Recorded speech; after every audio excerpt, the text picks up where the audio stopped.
Olá, meu nome é Anderson Lemisca, atuo como fiscal agropecuário da DAPAR aqui em Marechal Cândido Rondon e hoje, por meio do Conselho de Sanidade Agropecuária de Marechal Cândido Rondon, vamos falar de um assunto muito importante que está em nossa região há 3 anos, que são os enfezamentos da cultura do milho. O problema dos enfezamentos não é recente no Brasil, já data de 20 a 30 anos atrás. No entanto, aqui no Paraná, desde 2019 para cá, que estamos tendo os primeiros problemas dos enfezamentos. Hoje, vamos trazer as informações específicas para os agricultores, as recomendações, o que a gente tem já publicado oficialmente e também das pesquisas privadas em relação ao tema. Primeiramente, gostaria de elencar um pouco o que significa os enfezamentos. Primeiro, existem os molicutes, que são os agentes causais, como se fossem bactérias que atuam na planta, elas são sistêmicas, né? Elas circulam toda a planta, interferindo na parte bioquímica e afetando toda a regulamentação hormonal da planta. Esses são os enfezamentos, partes, né? Tem a questão também da transmissão, que seria pela cigarrinha do milho, a Dalbulus maides, até hoje é conhecida a única espécie de insetos que faz a transmissão.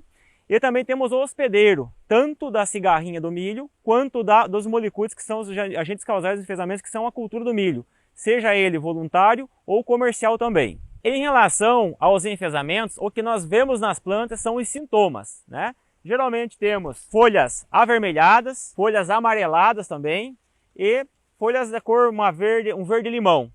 Dentro de uma planta dessa daqui pode ter vários tipos dos enfezamentos, né? O espiroplasma, o fitoplasma e também o vírus da risca. Tudo isso é transmitido pela cigarrinha na planta do milho.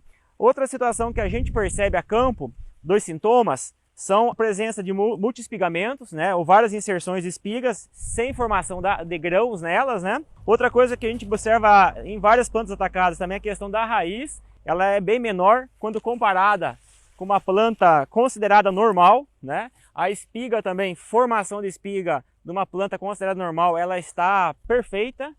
E quando você pega a planta mais afetada, ela tem problema de enchimento de grão, de polinização. Esse é um dos sintomas do enfezamento. Outro sintoma dos enfezamentos relatado na literatura é a questão do perfilhamento, onde a planta emite um ramo principal e 2 secundários, 3 secundários, né?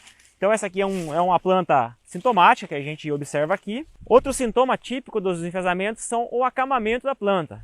Aqui nessa área, por exemplo, a gente estima que 50% das plantas acamaram, deitaram no solo. E em diferentes momentos. Por exemplo, essa aqui teve um acamamento mais precoce. Essa daqui percebe que nenhum enchimento da espiga teve e houve o acamamento.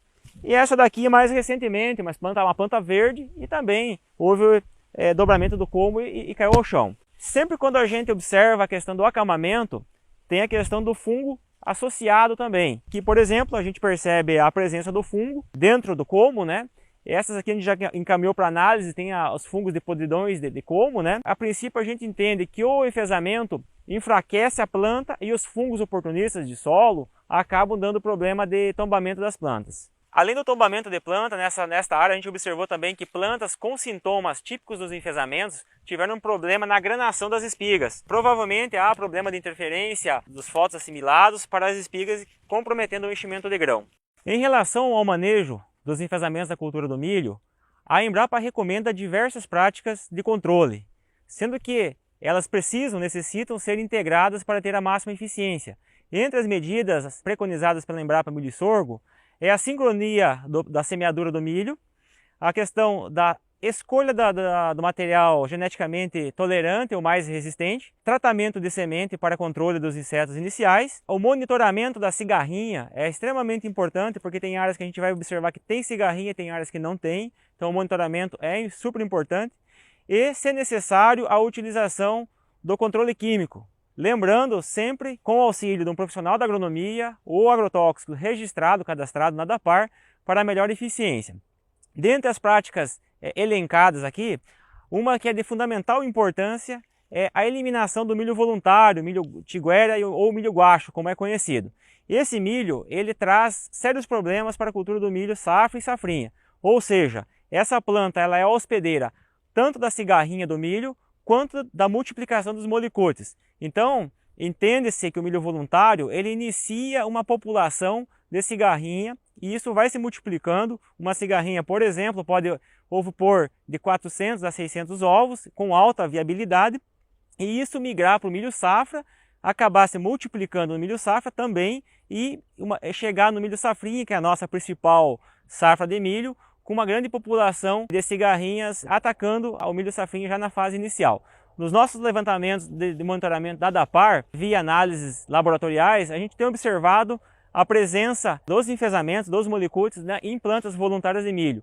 Então, para o agricultor fica a recomendação, a ADAPAR tem incentivado os conselhos de sanidade, os municípios, a fazerem campanha de eliminação do milho voluntário, justamente para quebrar esse ciclo inicial da população de cigarrinhas. A ADAPAR está junto com o setor produtivo, fazendo os monitoramentos, as coletas, as análises laboratoriais, no sentido de tentar mitigar os problemas ocasionados pelo enfesamento para a cultura do milho do Paraná.